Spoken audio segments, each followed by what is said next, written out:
ഒരു മീൻകറി വെക്കാം കേട്ടോ. എന്തോ ഇപ്പം മീൻകറിയാണെന്ന് നിങ്ങൾ വിചാരിക്കുന്നു വേണ്ട. ഇന്ന് അയിലമീനാണ് വെക്കാൻ പോകുന്നത്. അതുകൊണ്ടാണ് ഞാനത് കാണിക്കുന്നത്.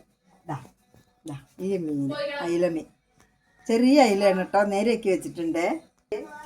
പിന്നെ വലിയ ഉള്ളി, തക്കാളി, ഇഞ്ചി, പച്ചമുളക്, വെളുത്തുള്ളി ഇത്രയും നേരെയാക്കിയിട്ടുണ്ട്. തേങ്ങ അരച്ച അയിലക്കറിയാണ്. തേങ്ങ ഇടാം. ചെറിയ ഉള്ളി, മുളക് പൊടി അധികം ഇരുന്നു, ഒരു സ്പൂണ് മല്ലിപ്പൊടി. നമുക്കിനി ഇത് അരച്ചെടുക്കാം.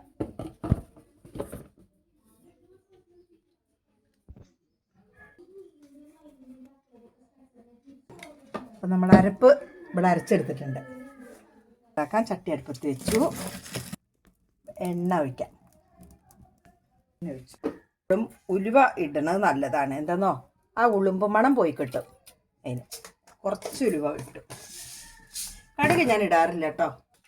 പൊട്ടി വരുന്നുണ്ട്. ഇഞ്ചി, വെളുത്തുള്ളി ഇട്ട് കൊടുത്തു. പിന്നെ ഈ ഉള്ളി ചെറുതായിട്ട് അരിഞ്ഞ് വെച്ചിരിക്കണ സവോള അതും ഇട്ട് കൊടുത്തു. തക്കാളി, പച്ചമുളക്,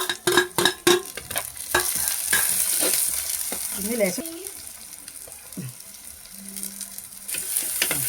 നമുക്ക് മഞ്ഞൾപ്പൊടി ഞാൻ ഇട്ടിട്ടില്ല. അരവിൽ മഞ്ഞൾപ്പൊടി ഇട്ട് കൊടുക്കാം. കുടംപുളിയാണ്. കുറച്ചധികം ഇടണുണ്ട്. ഇവിടെ ഉള്ളവർക്ക് പുളി കൂടുതൽ വേണം. അതുകൊണ്ട് കുറച്ചധികം കുടംപുളി ഒഴിച്ചു കൊടുക്കാം.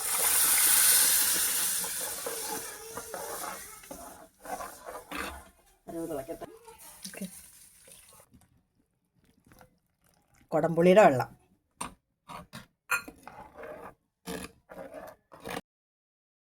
കറിവേപ്പിൻ്റെ ഇല ഇട്ടു. നമുക്ക് മീനിട്ട് കൊടുക്കാം.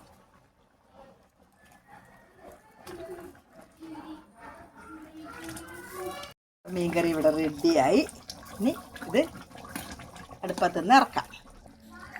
കണ്ടോ, നമ്മുടെ മീൻകറിയൊക്കെ ഇവിടെ റെഡിയായി. ഇനി കൂട്ടി ചോറിനേ വേണ്ടുള്ളൂ.